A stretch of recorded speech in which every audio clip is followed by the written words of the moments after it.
Is Jeff Stier. He's a senior fellow with the National Center for Public Policy Research. Nationalcenter.org is the website. You can tweet him at Jeff A. Stier, S-T-I-E-R, Jeffasteier, or at National Center. Jeff, welcome to the program.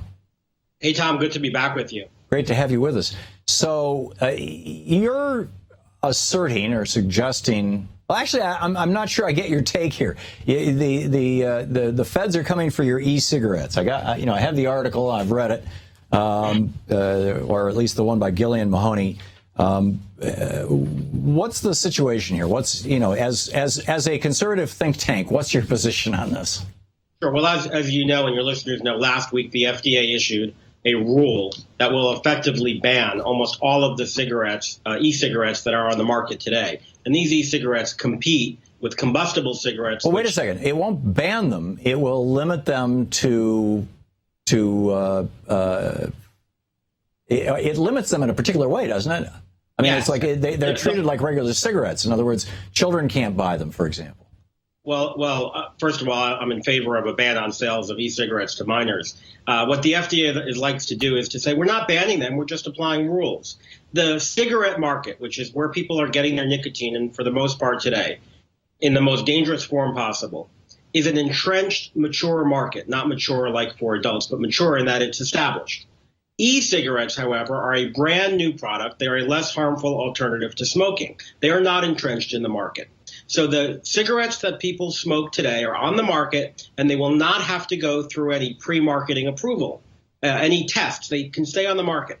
Right. E-cigarettes. They've been grandfathered in since, Lord, what's his name? You're right. Yeah. E-cigarettes, however, are not grandfathered in.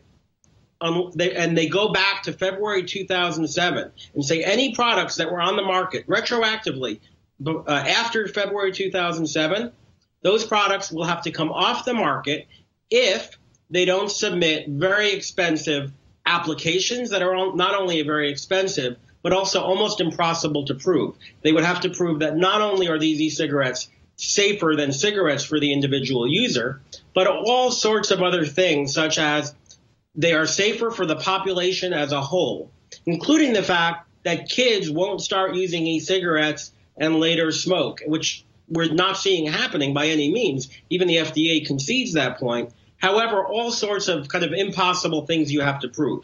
Well, no, actually, first of all, there is a body of evidence out there indicating that some kids are using e-cigarettes thinking that they're safe, not realizing that nicotine is 5 times more addictive than heroin.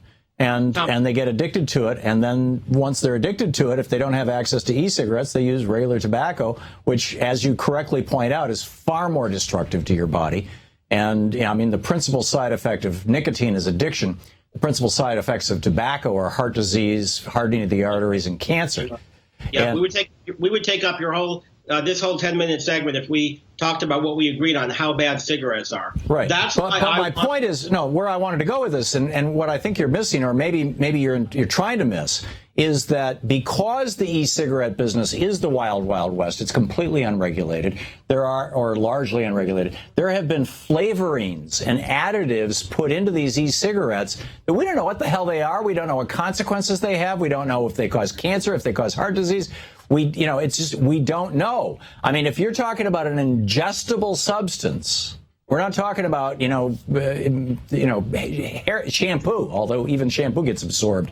And so there's certain standards for that. I get your point. If you'd like me to respond, I'd be happy to. Go for it. So we actually have a lot of science, and we have to make decisions based on the science. We know how bad cigarettes are. We're also learning more and more about e-cigarettes, and there is no doubt that they are dramatically less harmful than smoking. I am not arguing, and you can read my op-ed in USA Today on Friday, the day after these rules came out, and it's on my website, jeffstier.org. It's on the National Center's website, nationalcenter.org, and on my Twitter page, Jeff A. Stier. You can see that I wrote in print for USA Today that I am not criticizing the FDA for regulating e-cigarettes. I'm in favor of regulating e-cigarettes. They should have safety standards. They should make sure there are no contaminants that are harmful. They should make sure the batteries are safe. I'm with you on that.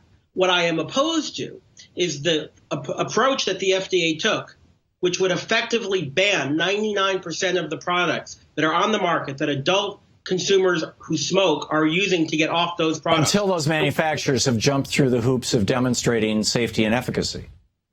Not efficacy because it's not a drug. Well, it is a drug, but you don't have to demonstrate efficacy. It's safety. Safety. Now, Jeff, there may be an area of concurrence here between us. There might be an area of agreement, and I'm curious about the process here.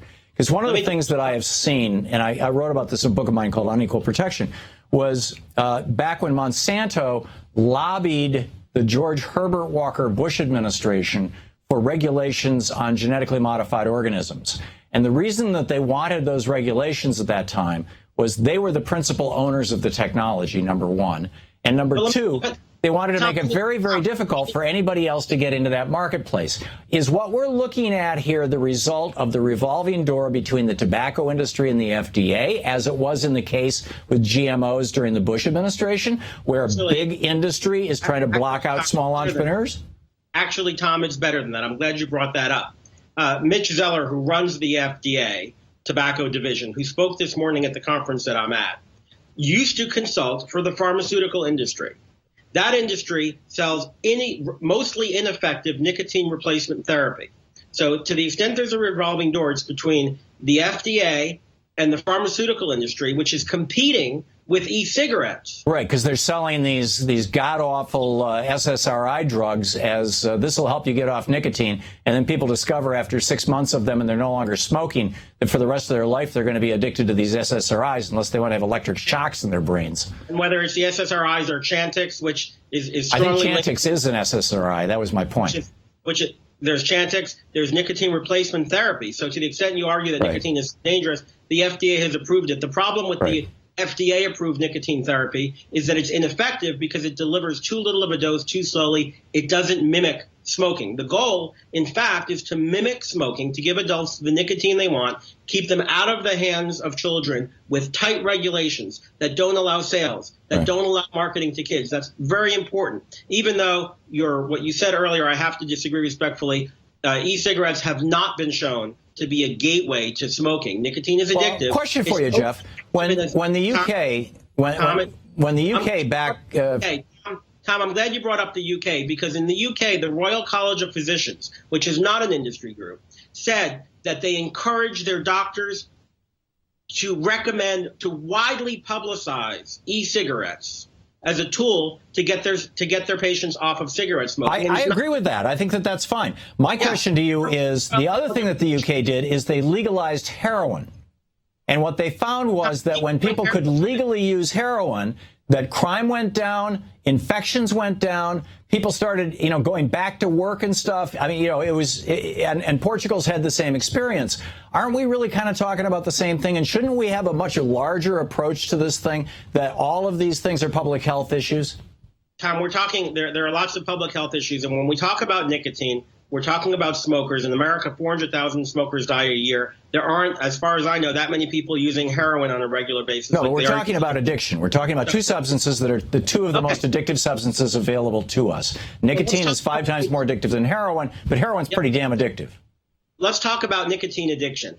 The evidence is emerging to be very clear that, and you said it earlier, nicotine is addictive, but it's even more addictive in cigarettes than it is from other sources. Well, that's because they freebase it. That's because they add ammonia to it to lower the pH so that it passes through the blood-brain barrier so much more rapidly. E-cigarettes are a powerful tool to help people quit smoking.